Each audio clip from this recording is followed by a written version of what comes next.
Welcome to G3 media. ముందుగా headlines చూద్దాం. Bharat New Zealand మధ్య స్నేహ బంధం మరింత బలపడుతోందన్న మోదీ. దేశ జనాభా కంటే ప్రజల సంక్షేమంపై నిబద్ధతే ముఖ్యమన్న ప్రధాని మోదీ. లక్సన్ దమాదం మస్త్ కలందర్ డాన్స్ ను గుర్తు చేసిన వైనం. భారత్ న్యూజిలాండ్ భాగస్వామ్యానికి విస్తృత అవకాశాలున్నాయని వ్యాఖ్య. హైదరాబాద్ కు ఎమిరేట్స్ A380 సర్వీసులపై సీఎం రేవంత్ కీలక చర్చ. హైదరాబాద్ లో A380 విమాన సర్వీసులకు ఎమిరేట్స్ సానుకూల స్పందన. విమానాశ్రయాల్లో MRO ఆపరేషన్స్ చేపట్టాలని సీఎం విజ్ఞప్తి. స్పోర్ట్స్ యూనివర్సిటీ క్రీడాకారులకు స్పాన్సర్షిప్ ఇవ్వాలని విజ్ఞప్తి. డబుల్ ఇంజిన్ ప్రభుత్వంతో ఏపీ అభివృద్ధిలో దూసుకెళ్తోందన్న పురంధేశ్వరి. ఏపీ అభివృద్ధికి కేంద్ర ప్రభుత్వం పూర్తి సహకారం అందిస్తోందని వెల్లడి. 10 కోట్లతో నిర్మించిన రహదారులను ప్రారంభించిన ఎంపీ పురంధేశ్వరి.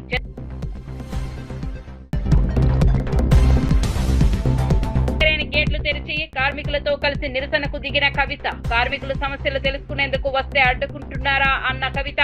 కార్మిక సంఘాల గొంతును పోలీసులతో అణిచివేస్తున్నారని కవిత ఫైర్. సింగరేణి కార్మికుల హక్కుల కోసం పోరాటం కొనసాగిస్తానన్న కవిత.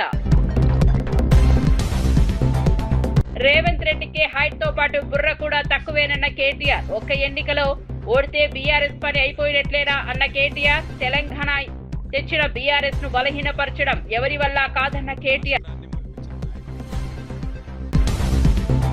తెలంగాణ ముఖ్యమంత్రి రేవంత్ రెడ్డితో Emirates India vice president Mohammed సార్థన్ మర్యాద పూర్వకంగా భేటీ అయ్యారు. ఈ సమావేశంలో తెలంగాణ విమానయాన రంగం అభివృద్ధి, హైదరాబాద్ నుంచి అంతర్జాతీయ విమాన సర్వీసుల విస్తరణపై కీలకంగా చర్చించారు.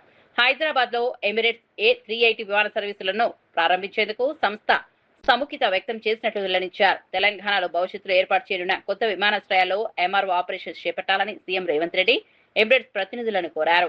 విమానాల నిర్వహణ, మరమ్మతు రంగాల్లో పెట్టుబడులు పెడితే ఉపాధి అవకాశాలు కూడా పెరుగుతాయని వివరించారు. గచ్చిబౌలి స్పోర్ట్స్ యూనివర్సిటీ శిక్షణ పొందే క్రీడాకారులకు స్పాన్సర్షిప్ అందించాలని సీఎం విజ్ఞప్తి చేశారు. ముఖ్యమంత్రి ప్రతిపాదనలపై ఎమిరేట్స్ సంస్థ సానుకూలంగా స్పందించినట్లు తెలిపారు. తెలంగాణను విమానయాన, క్రీడా రంగాల్లో అంతర్జాతీయ స్థాయికి తీసుకెళ్లే దిశగా ప్రభుత్వం చర్యలు చేపడుతోందన్నారు.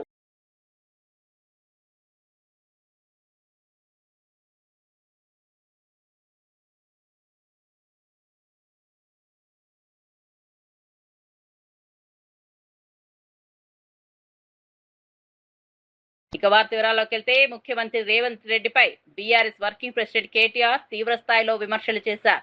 రేవంత్ రెడ్డికి హైట్ ఒక్కటే తక్కువ అనుకున్నానని, ఇప్పుడు బుర్ర కూడా తక్కువేనని ఘాటు వ్యాఖ్యలు చేశారు. ఒక ఎన్నికల్లో ఓడిపోయినంత మాత్రాన పార్టీ పని అయిపోయినట్లు కాదని స్పష్టం చేశారు. రాహుల్ గాంధీ 2014 నుంచి 3 సార్లు ఓటమి ఎదుర్కొన్నారని, అలాగని దేశంలో కాంగ్రెస్ పార్టీ పూర్తిగా కనుమరుగైందా అని ప్రశ్నించారు. తెలంగాణ రాష్ట్రాన్ని సాధించిన కేసీఆర్ నాయకత్వంలోని బీఆర్ఎస్ ఒక ఎన్నికల్లో ఓడిపోతే పార్టీ ముగిసిపోయినట్లు ప్రచారం చేయడం హాస్యాస్పదమన్నారు. కాంగ్రెస్ దొంగ ఓట్లతో గెలిచిందని కేటీఆర్ ఆరోపించారు. తెలంగాణ ఉద్యమ సమయంలో ప్రజలపైకి తుపాకీ తీసుకెళ్లిన రేవంత్ రెడ్డికే ఇంత రాజకీయ ధైర్యం ఉంటే తెలంగాణ కోసం పోరాడిన తమకు ఎంత పట్టుదల ఉండాలని ప్రశ్నించారు. బీఆర్ఎస్ బలహీనపరచడం ఎవరి వల్ల సాధ్యం కాదని, ప్రజల పక్షాన పోరాటం కొనసాగిస్తామని కేటీఆర్ స్పష్టం చేశారు. ఇప్పుడు మొలవదనుకున్న రాష్ట్రాన్నే మొలిపించిన పార్టీ మాది. మొలవదన్నారు. అట్లాంటి ఒక రాష్ట్రాన్నే మొలిపించిన నాయకుడు కేసీఆర్. ఆయనను ఈ అంగుష్ట మాత్రుడు, ఆయనకు హైట్ ఒకటే తక్కువ అనుకున్నా, బుర్ర కూడా తక్కువ అని ఈ మధ్యనే తెలిసింది. అందుకే అనేది మాట్లాడేటప్పుడు ఒళ్ళు దగ్గర పెట్టుకొని మాట్లాడాలి. మీ రాహుల్ గాంధీ గారు వరుసగా 2014 నుంచి ఇప్పటిదాకా 3 ఎలక్షన్లు ఓడిపోయింది. అయితే ఖతం అయిపోయిందా కాంగ్రెస్? ఉంటుంది కదా, అడుగో బొడుగో ఆడనే ఉంటుంది. అట్లాంటిది ఇంత పవర్ఫుల్ పార్టీ, రాష్ట్రం తెచ్చిన పార్టీ, అంత పవర్ఫుల్ నాయకుడు ఒక్క ఎలక్షన్లో మీ అన్ని అబద్ధపు మాటలు చెప్పి ప్రజలను గోల్మాల్ చేసి దొంగ ఓట్లతో గెలిచినావు నువ్వు. నీకే ఇంతుంటే, తెలంగాణ ప్రజల మీదకి తుపాకీ తీసుకుపోయిన నీకే ఇంతుంటే తెలంగాణ తెచ్చిన మాకెంత ఉండాలని పెట్టుమని. అంత సిపాయి అయితే మొలకెత్తని అని అంటుండు కదా, పెట్టుమని. రాష్ట్రంలో ఎలక్షన్లు పెట్టుమని. ఉప ఎన్నికలు పెడతాడా, జిల్లా పరిషత్ పెడతాడా, లేకపోతే మొత్తం శాసనసభ రద్దు చేసి అసెంబ్లీకి పోతాడా, పొమ్మని చూస్తా. ఎందుకంటే ఆయనకు తెలుసు, ఆయన సర్వేనే చెప్తున్నది. ఇప్పుడు మిడ్ టర్మ్ అయిపోయింది బ్రదర్, మొత్తం 2.5 ఏళ్ళు అయిపోయింది. లాస్ట్ ఇయర్ ఎట్లాగో ఎలక్షనే, మిగిలింది 18 నెలలు. ఈ 18 నెలలు ఏం చేయొచ్చు అని చెప్పి ఆయన సర్వే చేయించుకున్నాడు. ఆయన ఒక్కడే చేయలేదు, ఇంకో 3 సర్వేలు, మొత్తం 4 సర్వేలు వచ్చినాయి బయటికి. 4 సర్వేలు గంటా పదంగా చెప్తున్నాయి. రేవంత్ రెడ్డి సర్వే కూడా స్వయంగా చెప్పింది 78 సీట్లతో బీఆర్ఎస్ అధికారంలోకి రాబోతుందని రేవంత్ రెడ్డి చెప్పి సర్వే చేయించుకుంటే అందులో కూడా వచ్చింది. ప్రభుత్వ ఆసుపత్రిలో రోగి మృతి ఘటనపై మాజీ ఎమ్మెల్యే మల్లాది విష్ణు తీవ్ర ఆగ్రహం వ్యక్తం చేశారు. ఆసుపత్రి సిబ్బంది నిర్లక్ష్యం కారణంగానే పేషెంట్ ప్రాణాలు కోల్పోయాడని ఆరోపించారు. అత్యవసర పరిస్థితుల్లో వైద్య సేవలు అందించాల్సిన సిబ్బంది బాధ్యతారాహిత్యంగా వ్యవహరించడం దారుణమని మండిపడ్డారు. ఒక మనిషి ప్రాణం పోయిన తర్వాత కూడా ఆసుపత్రి అధికారులు నిర్లక్ష్యంగా సమాధానాలు ఇవ్వడం ఎంతవరకు సమంజసమని ప్రశ్నించారు. ప్రభుత్వ ఆసుపత్రులకు వచ్చే పేద మధ్యతరగతి ప్రజలకు మెరుగైన వైద్యం అందించాల్సిన బాధ్యత ప్రభుత్వంపై ఉందన్నారు. వైద్య సిబ్బంది నిర్లక్ష్యం వల్ల రోగులు ప్రాణాలు కోల్పోతే బాధ్యులపై కఠిన చర్యలు తీసుకోవాలని డిమాండ్ చేశారు. ఘటనపై సమగ్ర విచారణ జరిపి అసలు వాస్తవాలను బయటపెట్టాలని కోరారు. బాధిత కుటుంబానికి ప్రభుత్వం న్యాయం చేయడంతో పాటు తగిన ఆర్థిక సహాయం అందించాలని మల్లాది విష్ణు డిమాండ్ చేశారు. ప్రభుత్వ ఆసుపత్రుల్లో ఇలాంటి ఘటనలు పునరావృతం కాకుండా వైద్య సేవలను నిరంతరం పర్యవేక్షించాలని సూచించారు. శవాలని వాళ్ళ గ్రామానికి తరలించడానికి రేపు మధ్యాహ్నం దాకా కూడా సరైనటువంటి వెహికల్స్ లేవు, మేము రాము అని చెప్పని నిర్లక్ష్యంగా అక్కడ సిబ్బంది అంతా కూడా వ్యవహరించడం జరిగింది. ఆ తరువాత ఆ చనిపోయినటువంటి కొడుకు 5,500 రూపాయలతో ప్రైవేటు అంబులెన్స్లో ఆ గ్రామానికి తరలించడం జరిగింది. ఇదంతా ఈ ప్రభుత్వం యొక్క కూటమి ప్రభుత్వం యొక్క నిర్లక్ష్యము కొట్టొచ్చినట్టుగా కనపడతా ఉంది. ఆ హాస్పిటల్ని బాగు చేయాలనే ఉద్దేశం ఉన్నట్టుగా ఎక్కడ కూడా కనపడలేదు. ఎందుకంటున్నామంటే అక్కడ మహాప్రస్థానం ఏ సమయంలో అయినా వెళ్లే విధంగా, చనిపోయినటువంటి వాళ్ళని ఇళ్లకు తీసుకెళ్లే విధంగా అక్కడ వెహికల్స్ ఉంటే, అక్కడ డాక్టర్లు ఉంటే, డాక్టర్ లేనటువంటి బాధ్యులుంటే ఎందుకుని అక్కడ నిర్లక్ష్యంగా వ్యవహరించారు? దీనికి సమాధానం చెప్పాలి ప్రభుత్వం. సరైనటువంటి వైద్య సౌకర్యాలు అందక చనిపోతే, చనిపోయినటువంటి పేషెంట్ని కిందకు తీసుకురావడానికి లంచం అడిగితే, అక్కడి నుంచి ఇంటికి చేరడానికి మహాప్రస్థానం రాకపోతే అధికారులు నిద్రపోతున్నారా అని చెప్పని అడుగుతా ఉన్నాం. సామాన్యులు, పేదలు ఆ హాస్పిటల్కి ప్రతి నిత్యము కూడా 3,000 మంది వరకు కూడా వస్తూ ఉంటారు. వైద్యం అందాలంటే, వైద్య సహాయం కావాలంటే కుటుంబాలన్నీ కూడా ఆంధ్రప్రదేశ్లో అప్పులు పాలైపోయేటటువంటి పరిస్థితి మనకి కొట్టొచ్చినట్టుగా కనపడుతోంది. దీనికి ఎవరు సమాధానం చెప్తారు? దీనికి బాధ్యత ఎవరిది? అక్కడ ఆ హాస్పిటల్లో వీల్ చైర్స్ లేక, హాస్పిటల్స్లో వీల్ చైర్స్లో తీసుకెళ్లేటటువంటి సిబ్బంది లేక, ఎక్కడైనా ఒక దగ్గర నుంచి ఇంకొక టెస్టులు చేయడం కోసం వెళ్ళాలంటే స్ట్రెచర్స్ లేక, స్ట్రెచర్స్లో తీసుకువెళ్ళాలంటే లంచాలు అడుగుతూ, అలాగే మార్చిరీలో శవం త్వరితగతిన పోస్ట్ మార్టం జరిగి బయటికి రావాలంటే కూడా లంచాలని చెప్పని పత్రికల్లో, అన్ని పత్రికల్లో కూడా గత సంవత్సరంన్నరగా పుంఖాలుగా వస్తూ ఉన్నాయి. మా ప్రభుత్వంలో ఒక సబ్ కలెక్టర్ని పెట్టి ఆ సబ్ కలెక్టర్ పర్యవేక్షణలో 24/7 మానిటరింగ్ చేస్తూ ఎప్పటికప్పుడు ఎక్కడ ఎటువంటి సహాయ సహకారాలు కావాలన్నా కూడా ఎమర్జెన్సీ సంబంధించినటువంటి ఒక కొత్త బ్లాక్ను కూడా తయారు చేసి వాళ్ళకి అందరికీ కూడా అందుబాటులోకి తీసుకురావడం జరిగింది. సత్యకుమార్ గారు వైద్య ఆరోగ్య శాఖ మంత్రి, ఎన్టీఆర్ జిల్లాకి ఇన్ఛార్జి, ఏం చేస్తా ఉన్నారు ఆయన? ఒక దానికి సంబంధించినటువంటి ఒక ఆర్ఎంఓని సరెండర్ చేస్తే సరిపోయిందా? ప్రక్షాళన అయిందా? 2 సంవత్సరాలుగా జరుగుతూ ఉన్నాయి. ఆ ఆపరేషన్లు చేసినటువంటి కొన్ని పార్ట్లన్నీ కూడా ఒక రూమ్లో పెడతారు. అలాంటిది ఒక కుక్క ఒక కాలుని బయటికి తీసుకొచ్చి ఆ హాస్పిటల్ అంతా కూడా తిరుగుతా ఉంది అని అంటే దానికి కూడా సమాధానం లేదు. పోక్సో కేసుల విషయంలో ముఖ్యమంత్రి రేవంత్ రెడ్డి ప్రభుత్వం తీవ్ర నిర్లక్ష్యంగా వ్యవహరిస్తోందని బీఆర్ఎస్ నేత ఆర్ఎస్ ప్రవీణ్ కుమార్ ఆరోపించారు. ఫ్యూచర్ సిటీ కమిషనరేట్ పరిధిలో జరిగిన 6గురి హత్య ఘటన ప్రభుత్వ వైఫల్యమేనని విమర్శించారు. మైనర్ బాలికకు సంబంధించిన కేసు నమోదు తర్వాత కూడా నిందితుడిని సకాలంలో అరెస్ట్ చేయలేదని ఆరోపించారు. బాధిత కుటుంబం ప్రాణభయం ఉందని పోలీసులకు చెప్పినా పట్టించుకోలేదని మండిపడ్డారు. పోలీసులు సరైన సమయంలో స్పందించి నిందితుడిని జైలుకు పంపి ఉంటే 6గురి ప్రాణాలు పోయేవి కావని అన్నారు. బాధిత కుటుంబాన్ని పరామర్శించేందుకు వెళ్లిన మాజీ మంత్రులు సబితా ఇంద్రారెడ్డి, సత్యవతి రాథోడ్ను అరెస్ట్ చేయడం దారుణమన్నారు. వారిని వెంటనే విడుదల చేయాలని డిమాండ్ చేశారు. నిందితుడు ముందస్తు బెయిల్ కోసం ప్రయత్నిస్తున్న సమయంలో పోలీసులు ఏం చేశారని ప్రశ్నించారు. మహిళలు, చిన్నారుల భద్రతపై ప్రభుత్వం సమాధానం చెప్పాలని, ఘటనపై పూర్తి విచారణ జరిపి బాధ్యులపై కఠిన చర్యలు తీసుకోవాలని ఆర్ఎస్ ప్రవీణ్ కుమార్ డిమాండ్ చేశారు. 16 నాడు పోయిన తర్వాత మే 16 నాడు పోలీసులు రిజిస్టర్ చేసిన కేసు ఏంటంటే section 78, section 351, section 11 of POCSO act చేసింది. ఈ 3 కూడా బెయిల్ వచ్చే కేసులు. స్టేషన్లో అట్లా అట్లా బెయిల్ వచ్చే కేసులు పెట్టిండ్రు. వాటి మీద బెయిల్ వచ్చే కేసులు పెట్టిండ్రు. అది మొదటి తప్పు అయితే, రెండవది ఇంకా ఘోరమైన విషయం, 1,00,000 మంది పోలీసులు సిగ్గుతో తల వంచుకోవాల్సిన విషయం. ఒక మాజీ పోలీస్ అధికారిగా నాకు సిగ్గు అవుతున్నది, బాధ అవుతున్నది. ఈ నిందితుడిని ఒక్కరోజు కూడా పోలీసులు అరెస్ట్ చేయలేదు. 55 రోజులైంది. ఒక్కరోజు కూడా పోలీసులు అరెస్ట్ చేసి వాడిని కౌన్సిలింగ్ ఇవ్వడము, బాధితురాలి బాధ అర్థం చేసుకోవడం అవి చేయలేదు. బాధితురాలు మైనర్ బాలిక అయినప్పుడు ఒక మహిళా డీసీపీనో, మహిళా ఇన్స్పెక్టరో, మహిళా ఏసీపీనో ఎవరో ఒకరిపై ఆమెతో పోయి మాట్లాడి ఆమె స్టేట్మెంట్ మళ్ళీ రికార్డ్ చేసి, ఆమె మెడికల్ ఎగ్జామినేషన్ చేసి, ఆమె స్టేట్మెంట్ రికార్డ్ చేసి అప్పుడు సెక్షన్ మార్చే అవకాశం ఉండే కదా. సెక్షన్ మారిస్తే వాడు జైలుకు పోయేటోడు కదా. వాడు జైలుకు పోకుండా చూసిండ్రు. మే 8వ తారీఖు నాడేమో బండి భగీరథ్ జైలుకు పోకుండా చూసిండు రేవంత్ రెడ్డి.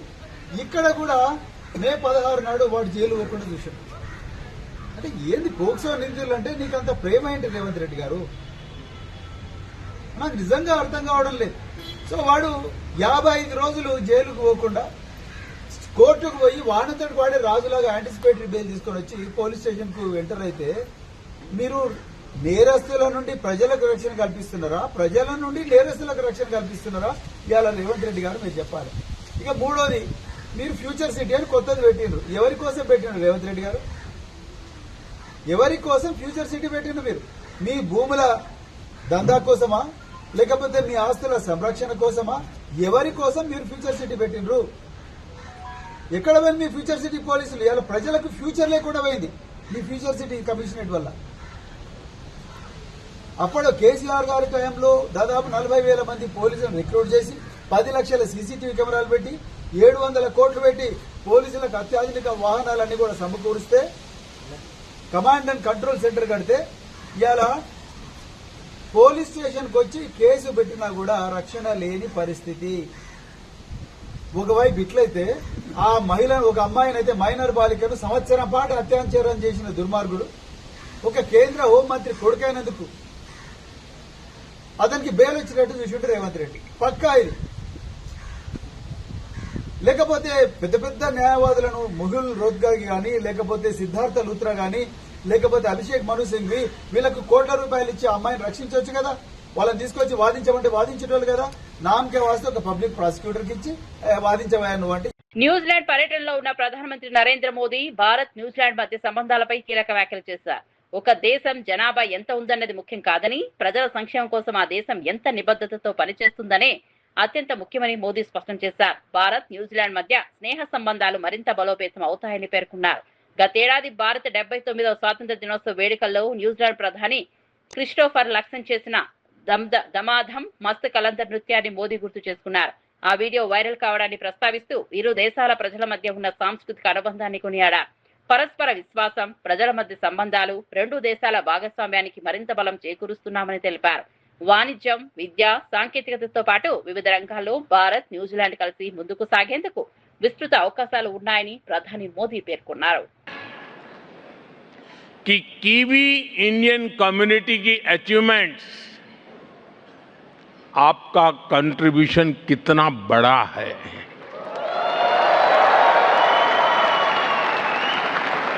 आप यहां आए, कीवी इंडियन कम्युनिटी के उत्सव का हिस्सा बने, इससे ये सेलिब्रेशन और वाइब्रेंट हो गया है। आपने जिस गर्मजोशी से, जिस स्नेह और उत्साह से आपने हम सभी का स्वागत किया है, मैं आपका बहुत बहुत आभारी हूं।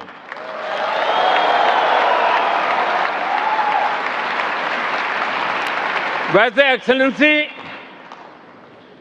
कीवी इंडियन कम्युनिटी में भी सुपर हिटर है कि नहीं है? सुपर हिट है ना? आपने अभी दिखा दिया।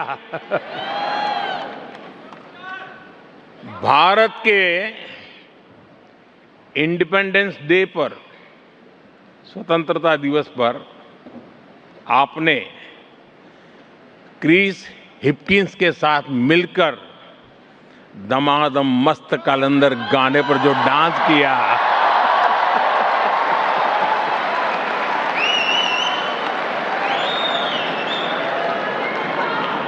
वो काफी वायरल हुआ। आपके वो मुंह कीवी इंडियन के दिलों में छप गए हैं कि भारत हजारों वर्ष पुरानी सभ्यता है जो आज अपनी प्राचीनता को सहेजते हुए आधुनिकता को स्वीकार कर रहा है। हर युग में, हर दौर में भारत ने खुद को ट्रांसफॉर्म किया है और इसका कारण है हमारी सीखने की ललक। भारत सबसे सीखता है। हमारे लिए सामने वाले देश की जनसंख्या नहीं, ఖమ్మం జిల్లా సత్తుపల్లిలోని సింగరేణి గనుల వద్ద కవిత చేపట్టిన బాయి బాట కార్యక్రమం ఉద్రిక్తతకు దారితీసింది. అవసరమైన అనుమతులు లేవంటూ సింగరేణి అధికారులు కార్యక్రమాన్ని అడ్డుకున్నట్లు సమాచారం. దీంతో కవిత పార్టీ కార్యకర్తలతో కలిసి సింగరేణి గేట్లను తెరిచి ప్రాంగణంలోకి ప్రవేశించి నిరసన చేపట్టారు. కార్మికుల సమస్యలను తెలుసుకునేందుకు వస్తే అధికారులు అడ్డుకోవడం సరికాదని కవిత మండిపడ్డారు. సింగరేణి కార్మికుల హక్కులను ప్రభుత్వం యాజమాన్యం పట్టించుకోవడం లేదని ఆరోపించారు. కార్మిక సమస్యలపై ప్రశ్నిస్తున్న హెచ్ఎంఎస్ యూనియన్ నాయకుల గొంతును పోలీసులతో అణచివేసే ప్రయత్నం చేస్తున్నారని విమర్శించారు. కార్మికుల సమస్యలు పరిష్కరించే వరకు పోరాటం కొనసాగిస్తామని స్పష్టం చేశారు. సింగరేణి కార్మికులకు న్యాయం చేయాల్సిన బాధ్యత ప్రభుత్వంపై ఉందని, వారి హక్కుల కోసం తాను ఎప్పుడూ అండగా ఉంటానని కవిత తెలిపారు. ఈ ఘటనతో సత్తుపల్లి సింగరేణి ప్రాంతంలో ఉద్రిక్తత నెలకొంది. దుమ్ముల ఓపెన్ కాస్ట్ దగ్గర బ్లాస్టింగ్ జరిగే దగ్గర అక్కడ అన్నం తినాలే మీరు లంచ్ బ్రేక్ లేకుండా అని ఇబ్బంది పెడుతున్నాడో దమ్ముంటే ఆ కార్మికుల హక్కులను కాపాడండి. ఇవాళ ఒక్కరోజు వచ్చినాయి కాదు కార్మికుల హక్కులు. ఈ దొంగ దెబ్బ తీయడం ఏంది? పోలీసు వాళ్ళని పెట్టుకుని కార్మికులకు, కార్మిక సంఘాలకు మీరు గ్యాప్ క్రియేట్ చేయడం ఏంది? ఇక్కడ కొత్తగా మైన్లు రాబోతా ఉన్నాయి, ఏరియా కాబోతా ఉంది. ఒక కమ్యూనిటీ హాల్ ఉందా కార్మికులకు? అడిగినరా ఎప్పుడన్నా? అది అడగారు. నేను జనరల్ మేనేజర్ గారికి హెచ్చరిక చేస్తా ఉన్నా, ఇవాళ మా సంఘం రాకుండా ఆపారు కదా, మిమ్మల్ని ఖచ్చితంగా లేబర్ కోర్టుకి ఇడుస్తాం. నేను చెప్తాను, సత్తుపల్లిలో కొత్తగా వచ్చే ఓపెన్ కాస్ట్ అన్ని కూడా సింగరేణి సంస్థనే నిర్వహించాలి, ప్రైవేట్ వాళ్ళకి ఇవ్వద్దని మేము డిమాండ్ చేస్తా ఉన్నాం. ఎందుకంటే సంస్థ బతకాలి. అడగడానికి వచ్చిన మమ్మల్ని ఆపడం ఏంటి? మమ్మల్ని ఆపితే మీకేమొస్తుంది? నేను ప్రభుత్వాన్ని హెచ్చరిక చేస్తా ఉన్నా, ఇక్కడ మీరు మమ్మల్ని ఆపి మీ కౌంట్ డౌన్ మీరే ప్రారంభించుకున్నారు. హైదరాబాద్ సోమాజిగూడ పరిధిలోని ఎంఎస్ మక్తా, బిఎస్ మక్తా ప్రాంతాల ప్రజలకు హైడ్రా కమిషనర్ రంగనాథ్ కీలక హామీ ఇచ్చారు. హుసేన్ సాగర్ సమీపంలోని తమ ఇళ్లను కూల్చివేస్తారన్న ఆందోళనతో స్థానికులు నెక్లెస్ రోడ్లోని రైల్వే స్టేషన్ ఎదుట నిరసన చేపట్టారు. హైడ్రా నోటీసుల నేపథ్యంలో ఇల్లు కోల్పోతామన్న భయంతో పెద్ద సంఖ్యలో ప్రజలు ఆందోళనకు దిగారు. విషయం తెలుసుకున్న కమిషనర్ రంగనాథ్ స్వయంగా నిరసన ప్రాంతానికి చేరుకుని స్థానికులతో మాట్లాడారు. పేద ప్రజల ఇళ్లను కూల్చాలన్న ఉద్దేశం హైడ్రాకు లేదని స్పష్టం చేశారు. తప్పుడు ప్రచారాలు, వదంతులను నమ్మవద్దని ప్రజలకు సూచించారు. చట్టపరమైన అంశాలను పరిశీలించిన తర్వాతే హైడ్రా చర్యలు ఉంటాయని తెలిపారు. పేద కుటుంబాలకు అన్యాయం చేసే విధంగా వ్యవహరించబోమని హామీ ఇచ్చారు. కమిషనర్ వివరణతో స్థానికుల ఆందోళన కొంత తగ్గింది. హైడ్రా చర్యలపై ప్రజల్లో ఉన్న అపోహలను తొలగించేందుకు అధికారులు స్పష్టమైన సమాచారం అందించాలని రంగనాథ్ సూచించారు. హైడ్రా ఎఫ్టీఎల్ లో ఉన్నది, మీది ఇల్లులు ఇదంతా కూలగొట్టడానికి హైడ్రా మాకు ఇది ఇచ్చింది అని చెప్పి ఇది చెప్తున్నారు. అదంతా అబద్ధము. ఇది దీన్ని తప్పుడు ప్రచారం చేసి ఎవడైతే వెనకాల ఈ స్కెచ్లు వేస్తారో ల్యాండ్ గ్రాబర్స్, లేకపోతే తప్పుడు ఆలోచనలు ఉన్నోళ్ళు, లేకపోతే హైడ్రాను బద్నాం చేస్తే లాభం అనుకునే వాళ్ళు, అట్లాంటి వాళ్ళు ఇది చేస్తున్నారు. అందుకని ఈ బస్తీకి వచ్చినాము, వీళ్ళందరికీ చెప్పినాము, మీ ఇళ్ళని హైడ్రా ముట్టదు. ఎవడన్నా వచ్చి తప్పుడు నోటీసులు ఇచ్చి తప్పుడు ఏమైనా చేసినా కానీ ఈ బస్తీవాసులందరికీ కూడా హైడ్రా నిలబడుతుంది. ఇప్పుడు ఎవరైతే తప్పుడు ప్రచారం చేస్తున్నారో వాళ్ళ మీద కూడా స్థానిక పోలీస్ స్టేషన్ కూడా కంప్లైంట్ చేసి వాళ్ళ మీద యాక్షన్ తీసుకోమని చెప్పి స్థానిక ఎస్హెచ్ఓ గారిని కూడా కోరడం అవుతుంది. రాజమహేంద్రవరంలో గోదావరి పుష్కరాల ఏర్పాట్లపై మంత్రులు నారాయణ, కందుల దుర్గేష్ కీలక పరిశీలన చేపట్టారు. ఎమ్మెల్యేలు గోరంట్ల బుచ్చయ్య చౌదరి, ఆదిరెడ్డి వాసు, ఎమ్మెల్సీ సోము వీర్రాజుతో కలిసి గోదావరి తీరంలోని పుష్కర ఘాట్లను పరిశీలించారు. రాబోయే పుష్కరాలకు అవసరమైన అభివృద్ధి పనులు, భక్తుల భద్రత, రవాణా, పారిశుద్ధ్యం, మౌలిక సదుపాయాలపై అధికారులతో చర్చించారు. పుష్కరాలను అత్యున్నత భద్రతా ప్రమాణాలతో నిర్వహిస్తామని మంత్రులు స్పష్టం చేశారు. ఏర్పాట్ల కోసం పురపాలక శాఖ నుంచి ఇప్పటికే 585 కోట్ల రూపాయలు కేటాయించినట్లు వెల్లడించారు. భక్తులకు ఎలాంటి ఇబ్బందులు కలగకుండా అన్ని శాఖల సమన్వయంతో ప్రత్యేక కార్యాచరణ ప్రణాళిక రూపొందిస్తున్నట్లు తెలిపారు. ఘాట్ల వద్ద రక్షణ చర్యలు, త్రాగునీరు, వైద్య సేవలు, ట్రాఫిక్ నియంత్రణకు ప్రాధాన్యం ఇవ్వాలని అధికారులను ఆదేశించారు. గోదావరి పుష్కరాలను వైభవంగా సురక్షితంగా నిర్వహించేందుకు ప్రభుత్వం అన్ని చర్యలు చేపడుతోందని మంత్రులు వెల్లడించారు.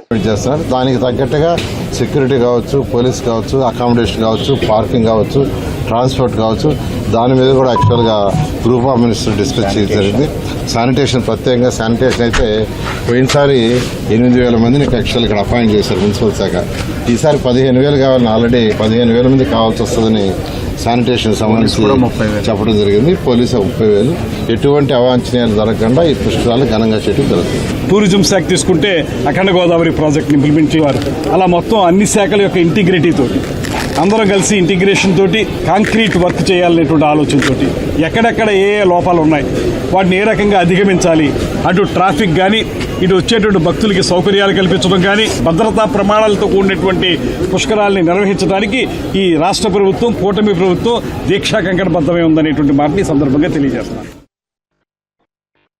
డబుల్ ఇంజిన్ ప్రభుత్వంతో ఆంధ్రప్రదేశ్ అభివృద్ధి పథంలో వేగంగా ముందుకు సాగుతోందని రాజమహేంద్రం ఎంపీ దగ్గుపాటి పురంధేశ్వరి తెలిపారు. తూర్పు గోదావరి జిల్లా నర్లజర్ల మండలంలో స్థానిక ఎమ్మెల్యే మద్దిపాటి వెంకటరాజుతో కలిసి 10 కోట్ల రూపాయల వ్యయంతో నిర్మించిన సీసీ బీటీ రోడ్లను ఆమె ప్రారంభించారు. పోతినీడిపాలెం నుంచి జి కొత్తపల్లి వరకు చేపట్టిన రహదారి పనులతో స్థానిక ప్రజలకు మెరుగైన రవాణా సౌకర్యం అందుబాటులోకి వచ్చిందన్నారు.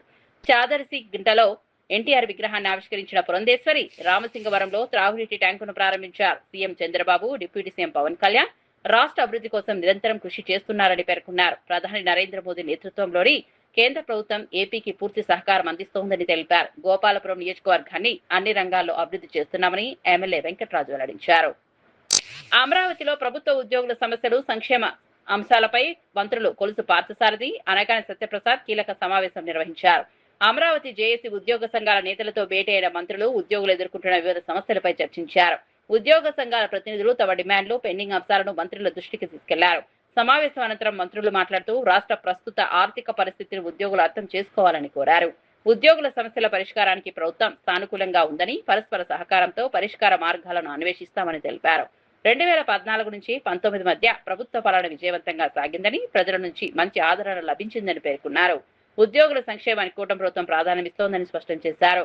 ఆర్థిక పరిస్థితులను పరిగణలోకి తీసుకుంటూనే ఉద్యోగులకు న్యాయం చేసే దిశగా చర్యలు చేపడతామని మంత్రులు వెల్లడించారు. కాకుండా వాటర్ ట్యాంక్ దాన్ని కూడా ఇవాళ మనం ఓపెన్ చేయడం జరిగింది. ఆంధ్రప్రదేశ్ చరిత్రలో ఒకేసారి ఏకదిగువన ఒకేసారి 8 కిలోమీటర్ల సీసీ రోడ్డు ఉండడం ఒక రికార్డు అయితే, ఈ మూల నుంచి పోతవరం, ఈ మూల నుంచి జీ కొత్తపల్లి మూల వరకు 14 కిలోమీటర్ల రోడ్డుని ఒకేసారి ఆరంభించిన ఘనత కూడా ఈ రోడ్డుకే దక్కుతుంది. ఓట్లు లెక్కలు వేయలే, జనాభా లెక్కలు వేయలే. ఇందాక రతీష్ గారు చెప్పారు 10 కోట్ల రూపాయలు 24 పంచాయతీకి మండలం, గ్రామానికి 50 లక్షలు వర్క్ చేసుకుంటూ వెళ్ళిపోతే ఊర్లో ప్రజలందరూ నీరాజనాలు పలుకుతారు. ఆ లెక్కలు మేము వేయలే. కాకినాడలో సంచలనం సృష్టించిన యువకుడు సతీష్ హత్య కేసును పోలీసులు ఛేదించారు. మే 10న జరిగిన ఈ ఘటనకు సంబంధించి 3 నిందితులను అరెస్ట్ చేసినట్లు కాకినాడ ఏఎస్పీ కిషోర్ కుమార్ వెల్లడించారు. రేచర్లపేటకు చెందిన ప్రభుతేజ వద్ద సతీష్ పనిచేస్తుండగా యజమాని ఇంటి నుంచి 30,000 రూపాయల నగదు, 3 మొబైల్ ఫోన్లు తీసుకెళ్లినట్లు పోలీసులు తెలిపారు. నగదు తిరిగి ఇవ్వకపోవడంతో ప్రభుతేజ, అతడి తల్లి నాని, మరో మహిళ అంజలి కలిసి సతీష్ ను తీవ్రంగా కొట్టినట్లు దర్యాప్తులో తేలింది. దాడిలో సతీష్ మృతి చెందడంతో మృతదేహాన్ని చెట్టు కింద పడేసి ఘటనను తప్పుదోవ పట్టించే ప్రయత్నం చేశారని పోలీసులు వివరించారు. సీసీటీవీ దృశ్యాలు, సాంకేతిక ఆధారాలతో కేసును ఛేదించినట్లు తెలిపారు.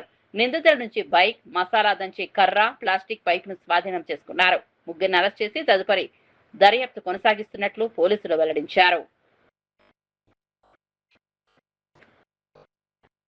చేశారు. మొజ్జు సతీష్ అనే వ్యక్తి అనేది గుర్తించాము. ఆ పోస్ట్ మార్టం అయిన తర్వాత ఇది మర్డర్ అని మేము నిర్ధారణ ఇచ్చి కుంచే ప్రభుతేజ, కుంచే నాని, ఇంకో ఆమె పెరుగు అంజలి అలియాస్ రాణి, 3 కూడా ఈ హత్య చేశారని మేము నిర్ధారించాము. ఈ ఎవరైతే డిసీజ్డ్ ఉన్నాడో, చనిపోయిన వ్యక్తి A1 అనే కుంచు ప్రభుతేజతో ఉండేవాడు. ఈ A1 దగ్గర నుంచి ఒక 30,000 తీశాడని అనుమానం వ్యక్తమైంది.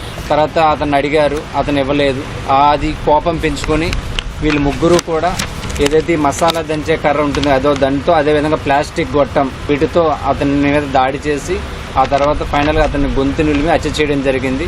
హత్య చేసిన తర్వాత సీసీటీవీస్ ఎక్కడెక్కడ లేవో అనే వేస్ ఐడెంటిఫై చేసుకుని సాంబమూర్తి నగర్ ఏరియాలో ఈ బాడీని అక్కడిని డంప్ చేశారు. ఈ రోజు వాళ్ళ ముగ్గురిని కూడా మేము అరెస్ట్ చేయడం జరిగింది. జ్యుడిషియల్ రిమాండ్కి పంపిస్తున్నాము.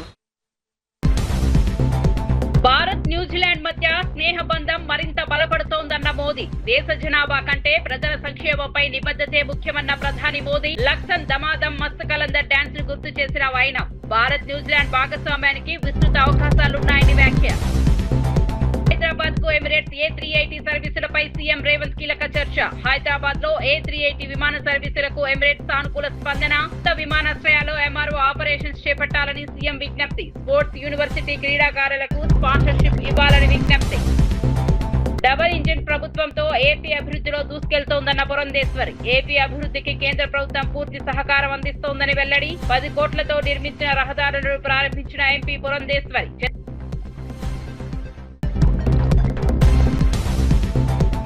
గేట్లు తెరిచి కార్మికులతో కలిసి నిరసనకు దిగిన కవిత. కార్మికుల సమస్యలు తెలుసుకునేందుకు వస్తే అడ్డుకుంటున్నారా అన్న కవిత. కార్మిక సంఘాల గొంతును పోలీసులతో అణిచివేస్తున్నారని కవిత ఫైర్. సింగరేణి కార్మికుల హక్కుల కోసం పోరాటం కొనసాగిస్తానన్న కవిత. రేవంత్ రెడ్డికి హైట్ తో పాటు బుర్ర కూడా తక్కువేనన్న కేటీఆర్. ఒక్క ఎన్నికలో ఓడితే బీఆర్ఎస్ పని అయిపోయినట్లేనా అన్న కేటీఆర్. తెలంగాణ తెచ్చిన బీఆర్ఎస్ ను బలహీనపరచడం ఎవరి వల్ల కాదన్న కేటీఆర్.